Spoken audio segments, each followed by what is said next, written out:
4월 22일 월요일. 요새를 준비할 때. 이스라엘 남부에 위치한 마사다는 국립공원이자 성지로 히브리어로 산성을 의미하는 미스갑에서 유래한 요새란 뜻을 가집니다. 이 요새는 거대한 바위 절벽 사이에 왕궁처럼 솟아 있으며 지붕에서는 사방의 적을 감시할 수 있고 좁고 거친 협곡에 위치해 소수로도 방어가 가능했습니다. 로마가 이스라엘을 공격했을 때 마사다는 최후의 저항군이 몸을 숨기고 로마군의 포위에도 불구하고 2년 이상 버틸 수 있었던 곳입니다. 이 요새는 로마군의 침입 40여 년 전 이스라엘이 평온한 시기에 지어졌습니다. 평화로운 때에 왜 이렇게 견고한 요새를 지어야 하냐는 의문을 가진 사람들도 있었겠지만 바로 그 평화로움이 견고한 요새를 지을 수 있는 기회였고 결국 세계 최강의 군대를 상대로 오래도록 저항하며 독립을 위한 싸움을 벌일 수 있었습니다. 지금 우리 삶에 아무런 어려움이 없다면 감사한 마음으로 믿음의 요새를 준비해야 합니다. 주님을 향한 견고한 믿음은 형통할 때가 아닌 위기의 때에 빛을 발합니다. 사탄의 강교에도 끄떡없이 믿음을 지킬 수 있는 견고한 말씀의 요새를 마음에 세우십시오. 말씀. 여호와는 나의 반석이시요 나의 요새시요 나를 건지시는 이시요 나의 하나님이시요 내가 그 안에 피할 나의 바위시요 나의 방패시요 나의 구원의 뿌리시요 나의 산성이시로다. 찬송 204장. 주의 말씀 듣고서. 오늘의 만나. 평화로운 시기에 준비된 믿음의 요새는 위기 속에서 진가를 발휘합니다. 감사함 속에 견고한 말씀으로 무장하고 모든 도전 앞에서 끄떡없는 믿음을 지키십시오.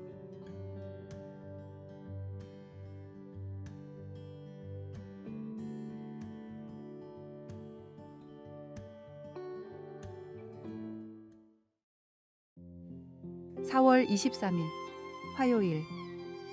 하나님의 은혜를 재부팅하기. 최근 수십 년 동안 영화 산업에서 재부팅이라는 현상이 점차 두드러지고 있습니다. 이 용어는 기존의 이야기를 새롭게 되살려 활기를 불어넣는 것을 의미합니다. 재부팅은 친숙한 슈퍼히어로 이야기나 동화를 새롭게 해석하기도 하고 더 적게 알려진 이야기들을 현대적 관점으로 재창조하기도 합니다. 이 과정은 이야기에 새로운 모습을 부여하는 것이며 과거에 대한 새로운 이해와 새 생명을 부여하는 기회로 작용합니다. 재부팅과 연관된 또 다른 이야기가 있습니다. 그것은 복음 이야기입니다. 그 이야기에서 예수님은 죄를 용서하시고 풍요롭고 영원한 생명을 주시겠다고 우리를 초대하십니다. 예레미야 애가에서 예레미야는 우리를 향한 하나님의 사랑으로 인해 우리의 하루하루가 재부팅 된다고 말합니다. 여호와의 인자와 긍휼이 무궁하심으로 우리가 진멸되지 아니함이니이다. 이것들이 아침마다 새로우니 주의 성실하심이 크시도소이다. 하나님의 은혜로 우리의 하루하루는 하나님의 신실하심을 경험하는 새로운 기회가 됩니다.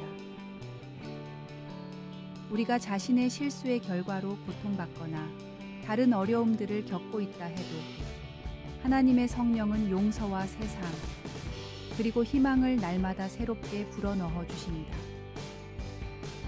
하루하루가 일종의 재부팅으로 위대한 감독이신 하나님의 인도하심을 따라 우리의 이야기가 그분의 더 큰 이야기 속으로 함께 엮어져 가는 기회가 됩니다. 말씀. 여호와의 인자와 긍휼이 무궁하심으로 우리가 진멸되지 아니함이니이다. 이것들이 아침마다 새로우니 주의 성실하심이 크시도소이다. 찬송 393장. 오 신실하신 주. 기도. 주님, 매일을 우리 삶의 새로운 시작을 선물로 주시며 당신의 긍휼과 신실함 속에서 우리가 새 희망과 용서를 발견할 수 있도록 인도해 주소서. 우리의 매 순간이 당신의 사랑으로 재부팅되어 당신의 위대한 이야기 속에 더 깊이 편입될 수 있게 하소서. 아멘.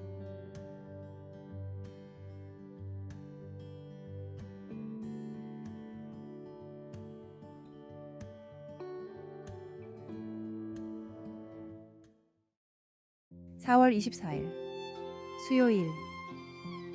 분을 다스리는 몇 초. 같은 범죄를 저질러도 우발적으로 저지르는 범죄는 계획적으로 저지르는 범죄보다 형량이 낮습니다. 생각해보면 홧김의 분을 참지 못하고 죄를 저지르는 사람이 참 많습니다. 분노의 감정은 그만큼 강렬합니다. 분노를 잘 다스리기 위해서는 어떻게 해야 할까요? 일본의 분노관리협회는 아무리 화가 나더라도 6초만 참으라고 권고하고 있습니다. 분노는 뇌의 전두엽에서 촉발되는 감정인데 보통 화가 났구나라고 느끼는데 6초가 걸리기 때문입니다.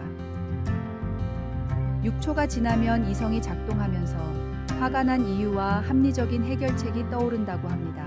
서울백병원 분노관리센터에서는 15초를 기다리라고 권고했습니다. 분노의 감정을 느끼고 사그라들기까지 평균적으로 걸리는 시간입니다. 분노 때문에 한 번의 기분 나쁜 일을 겪으면 15번의 좋은 일을 겪어야 상쇄될 정도로 분노의 영향은 오래 갑니다. 되도록 자기 자신에게도 다른 사람에게도 화가 날 일은 하지 않는 것이 가장 좋을 것입니다. 성경은 마음에 품은 분을 하루가 넘게 갖고 있지 말라고 가르치고 있습니다. 마음속에 차오르는 분노는 어쩔 수 없지만 주님이 주신 지혜로 그 분노를 지혜롭게 관리할 수는 있습니다. 분을 지혜롭게 다스리는 사람, 더 나아가 분을 품을 일을 만들지 않는 현명한 사람이 되게 해달라고 주님께 간구하십시오. 말씀. 분을 내어도 죄를 짓지 말며 해가 지도록 분을 품지 말고. 찬송 66장. 다 감사드리세. 오늘의 만나. 모든 일을 주관하시는 주님을 생각하며 모든 일에 감사하며 살게 하소서. 순간의 초를 다스려 생활에 적용해 봅시다.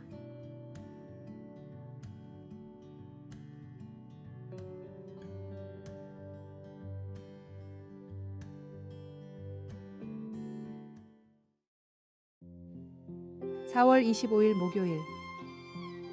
하나님의 음성. 과학자들은 오랜 연구 끝에 늑대들이 서로를 구별하는 독특한 목소리로 의사소통한다는 사실을 발견했습니다.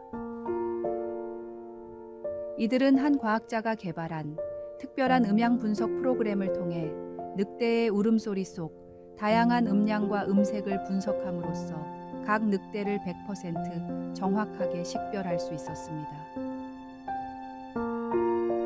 성경에서는 하나님이 사랑하는 창조물에 각기 다른 목소리를 인식하시는 여러 사례를 제시합니다.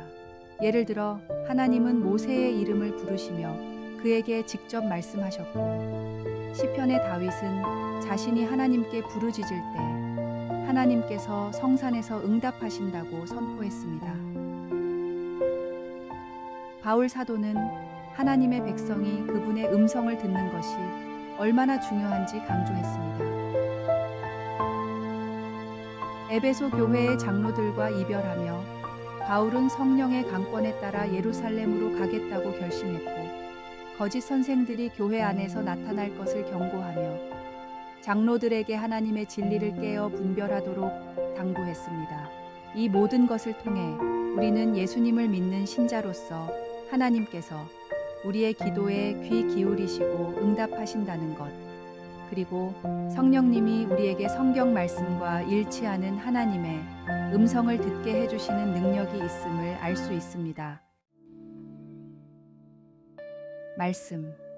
지금 내가 여러분을 주와 및 그 은혜의 말씀에 부탁하노니 그 말씀이 여러분을 능히 든든히 세우사 거룩하게 하심을 입은 모든 자 가운데 기업이 있게 하시리라.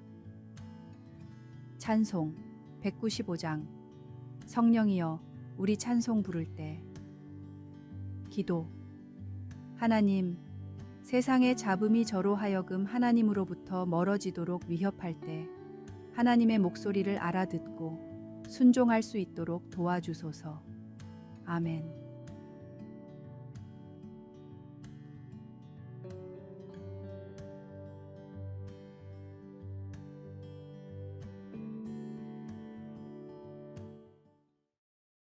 (4월 26일) 금요일. 진짜 건강의 비결. 토끼 효과라는 학설이 있습니다. 미국 조지아 공과대학교의 네렘 교수는 토끼들에게 고지방 사료를 먹이면서 콜레스테롤 수치를 측정하는 연구를 하고 있었습니다. 그런데 일부 토끼들의 혈관이 매우 건강했습니다. 토끼들은 실험실에 갇혀 운동도 할 수 없었고 모두 같은 양의 사료를 먹고 있었습니다. 때문에 과학적으로는 혈관이 건강할 수 없는 상태였습니다. 실험에 문제가 있다고 판단해 면밀하게 과정을 검토하던 네렘 교수는 놀라운 사실을 발견했습니다. 고지방 사료를 먹으면서도 혈관이 건강한 토끼들은 연구원들이 이름을 붙여 소중히 돌본 토끼들이었습니다. 같은 환경, 같은 사료였음에도 사람과 관계를 맺은 토끼들은 매우 건강했습니다. 네렘 교수는 아마 사람에게도 이와 비슷한 상호작용이 존재할 것이라고 예측했습니다. 추후 진행된 연구에서 75세 이상 노인의 가장 큰 사망 원인은 대인관계의 부재로 밝혀졌습니다. 토끼처럼 사람도 다른 사람과 건강한 관계를 맺지 않고서는 건강하게 살아갈 수 없었습니다. 하나님은 사람을 혼자서 살 수 없게 창조하셨습니다. 하나님을 만나는 것이 가장 중요한 일이지만 주님 안에서 형제 자매들과의 경건한 교제도 하나님이 기뻐 받으시는 예배입니다. 하나님이 허락하신 관계 안에서 아름다운 교제를 나누십시오. 말씀. 그것은 얻는 자에게 생명이 되며 그의 온 육체의 건강이 됨이니라. 찬송 221장. 주 믿는 형제들. 오늘의 만나. 주님, 주변의 모든 사람과 좋은 관계를 맺게 하소서. 따뜻한 말과 행동으로 상대방을 배려하는 삶을 삽시다.